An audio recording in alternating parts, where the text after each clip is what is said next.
Welcome students. स्वागत है आपका मेरे YouTube channel Hindi made easy में।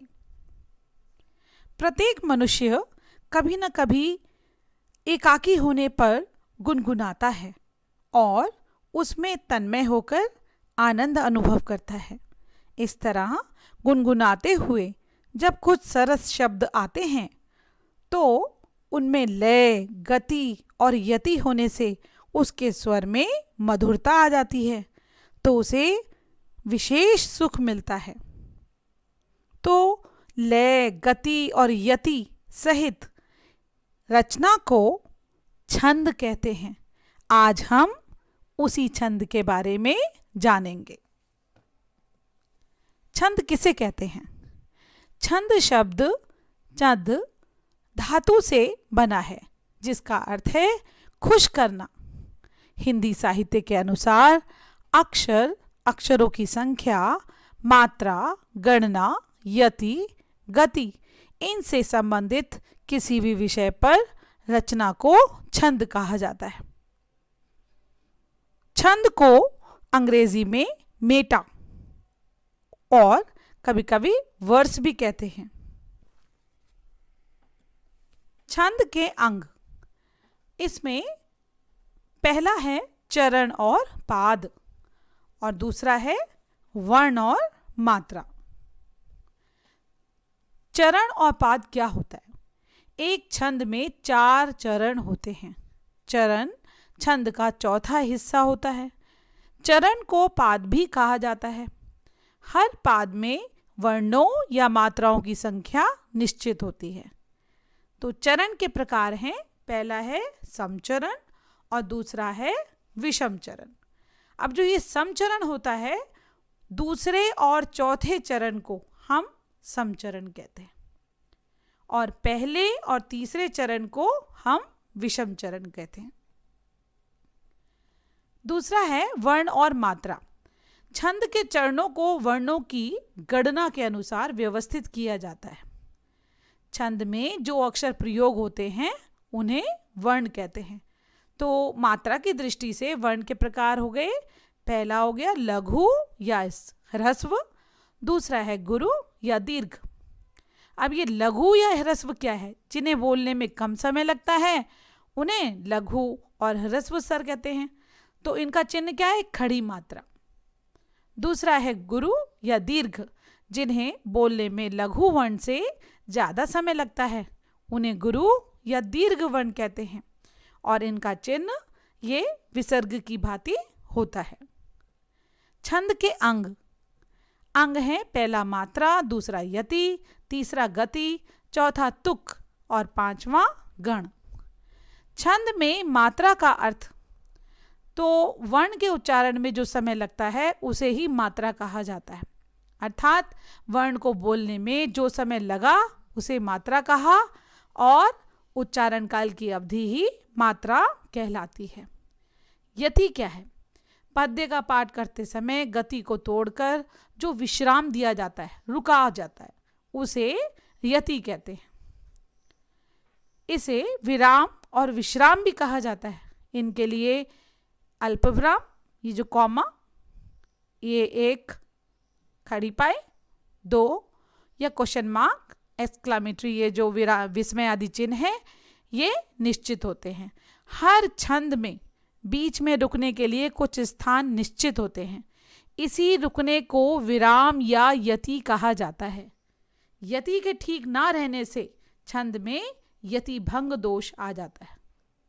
गति, पद्य के पद में जो बहाव होता है उसे गति कहते हैं।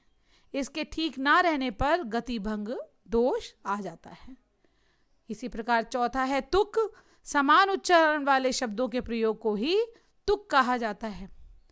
छंद में पदांत के अक्षरों की समानता तुक कहलाती है। तुक के भेद क्या हैं? तुकांत कविता और अतुकांत कविता। जो तुकांत कविता होती है, जब चरण के अंत में वर्णों की आवृत्ति होती है, उसे तुकांत कविता कहते हैं। पद्य प्रायः तुकांत होते हैं, जैसे हमको बहुत ही भाती हिंदी, हमको बहुत है प्यारी हिंदी।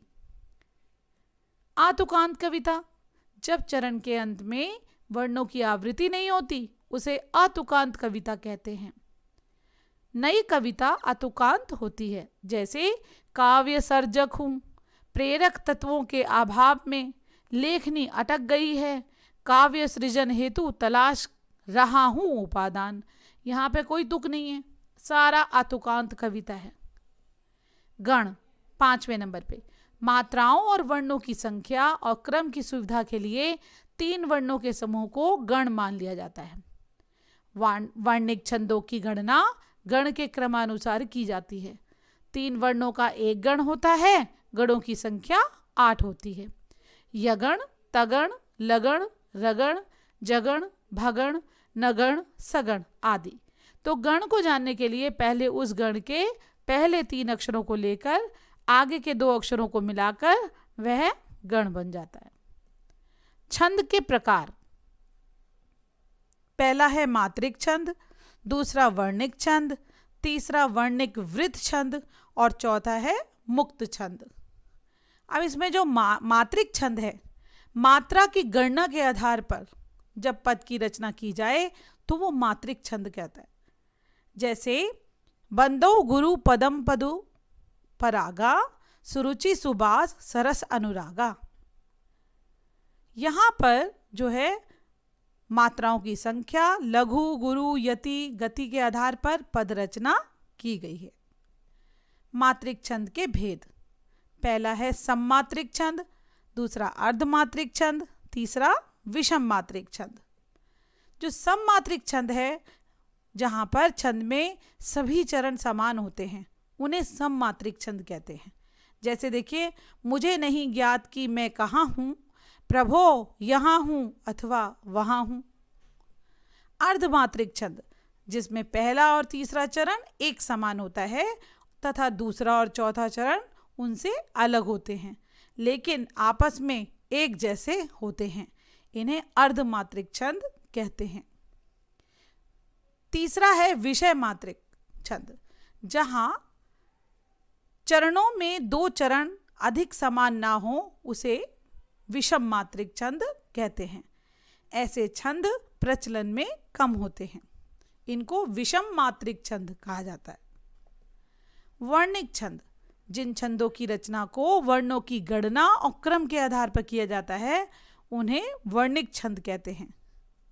जैसे प्रिय पति वह मेरा, प्राण प्यारा कहाँ है, दुख जलधि निमग्ना का सहारा कहाँ है, अब तक जिसको मैं देख के जी सकी हूँ वह हृदय हमारा नेत्र तारा कहाँ है। वर्णिक वृत्त छंद, इसमें वर्णों की गणना होती है, इसमें 4 चरण होते हैं और प्रत्येक चरण में आने वाले लघु गुरु का क्रम सुनिश्चित होता है, इसे सम छंद भी कहते हैं। जैसे मत गयंद सवैया। चौथा नंबर है मुक्त छंद। मुक्त छंद को आधुनिक युग की देन माना जाता है। जिन छंदों में वर्णों और मात्राओं का बंधन नहीं होता उन्हें मुक्तक छंद कहते हैं। इनमें ना वर्णों की और ना ही मात्राओं की गिनती होती है। जैसे 2 टूक कलेजे के करता पछताता, पथ पर आता, पेट पीठ दोनों मिलकर हैं एक, चल रहा लटकिया टेक, मुट्ठी भर दानों को भूख मिटाने को, मुंह फटी परानी झोली का फैलता, 2 टूक कलेजे के करता पछताता, पथ पर आता वह आता। प्रमुख मात्रिक छंद, पहला है दोहा छंद, दूसरा सोरठा, तीसरा रोला, चौथा गीतिका, 5वां हरि गीतिका, छठा उल्लाला, 7वां चौपाई, 8वां बरबई, 9वां छप्पे, 10वां कुंडलियाँ, 11वां दिक्पाल, 12वां आलाह या वीर छंद, 13वां है सार छंद, 14 है ताटक छंद, 15वां है रूपमाला छंद और 16वां है त्रिभंगी छंद। पहला है दोहा छंद, यह अर्ध सममात्रिक छंद होता है। ये सोरठा छंद के विपरीत होता है। इसमें पहले और तीसरे चरण में 13-13 तथा दूसरे और चौथे चरण में इसमें पहले और तीसरे चरण में 13-13 और दूसरे और चौथे चरण में 11-11 मात्राएं होती हैं। इसमें चरण के अंत में लघु होना जरूरी होता है, जैसे कारज धीरे होत है, काहे होत अधीर, समय पाए तरुबर फरे, केतक सींचो नीर। सोरठा छंद, यह अर्ध सममात्रिक छंद होता है। ये दोहा छंद के विपरीत होता है। इसमें पहले और तीसरे चरण में 11-11 और दूसरे और चौथे चरण में 13-13 मात्राएं होती हैं। ये है दोहा का उल्टा होता है। विषम चरणों के अंत में एक गुरु और एक लघु मात्रा का होना जरूरी होता है। तुक प्रथम और तृतीय चरणों में होता है। जैसे उदाहरण देखिए, कहे जो पावे कौन, विद्या धन उद्यम बिना, ज्यों पंखे की पौन, बिना डुलाए ना मिले। तीसरा नंबर, रोला छंद। यह एक मात्रिक छंद होता है। इसमें 4 चरण होते हैं। इसके प्रत्येक चरण में 11 और 13 के क्रम से 24 मात्राएं होती हैं। इसे अंत में 2 गुरु और 2 लघु वर्ण होते हैं।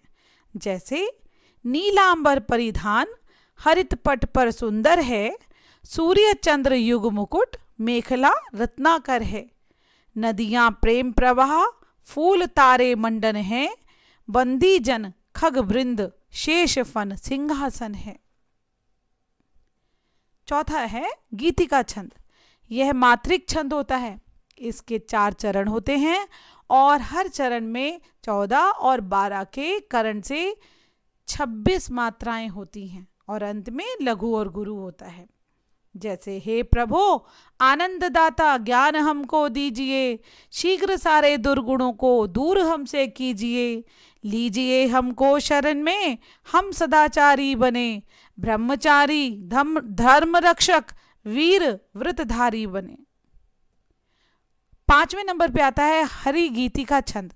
यह मात्रिक छंद होता है। इसमें 4 चरण होते हैं। इसके हर चरण में 16 और 12 के क्रम से 28 मात्राएं होती हैं। इसके अंत में लघु गुरु का प्रयोग अधिक प्रसिद्ध है।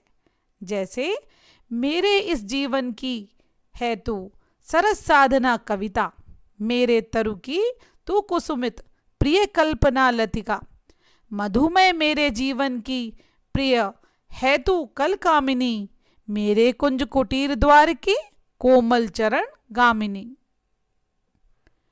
6ठे नंबर पे आता है उल्लाला छंद। यह मात्रिक छंद होता है और इसके हर चरण में 15 और 13 के क्रम से 28 मात्राएं होती हैं।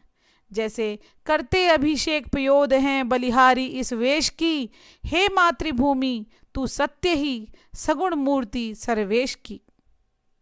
7वें नंबर पे हमारा आता है चौपाई छंद। यह एक मात्रिक छंद होता है। इसमें 4 चरण होते हैं। इसके हर चरण में 16 मात्राएं होती हैं।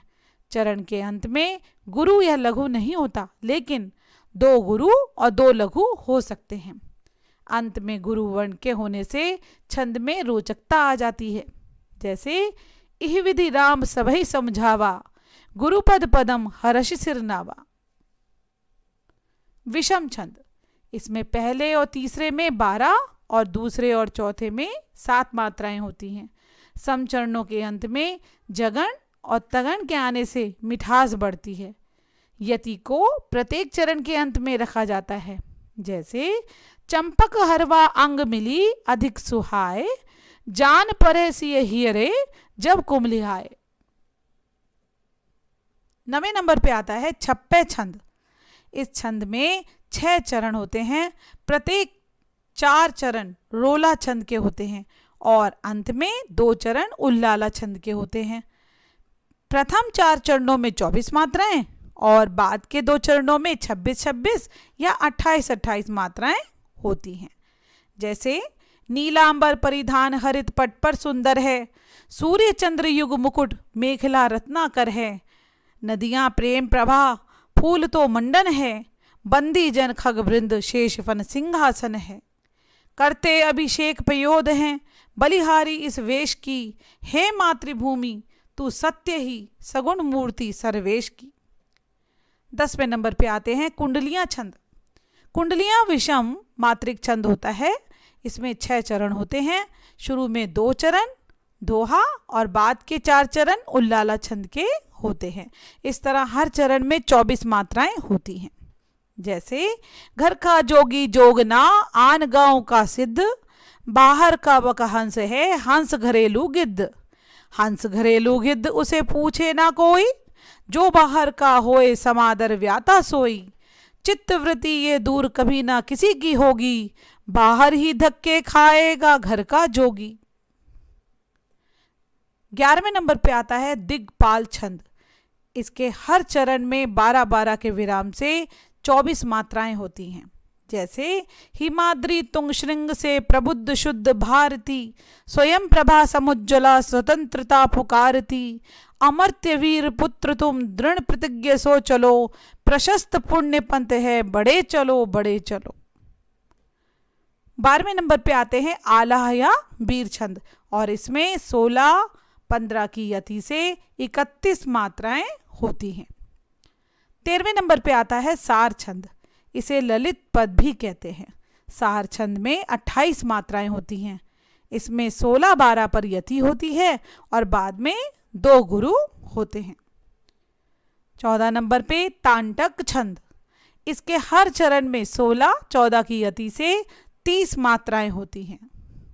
15 नंबर पे रूपमाला छंद। इसके हर चरण में 24 मात्राएं होती हैं।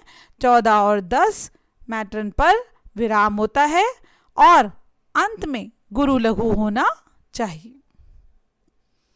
16वां नंबर आता है त्रिभंगी छंद। यह छंद 32 मात्राओं का होता है।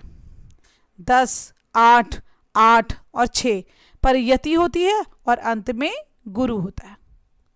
तो इस प्रकार आपने आज जाना कि छंद क्या है, छंद की परिभाषा क्या है, इसमें मात्रा, लघु, गुरु, चरण, पाद और गण ये सब क्या होते हैं और इन छंदों की जो हमने भेद देखे कि इसमें कितने प्रकार के भेद होते हैं जिनका प्रयोग हिंदी में हो रहा है। उम्मीद है आपको ये जानकारी बहुत अच्छी लगी होगी। इसी उम्मीद के साथ मैं विराम लेती हूँ। धन्यवाद।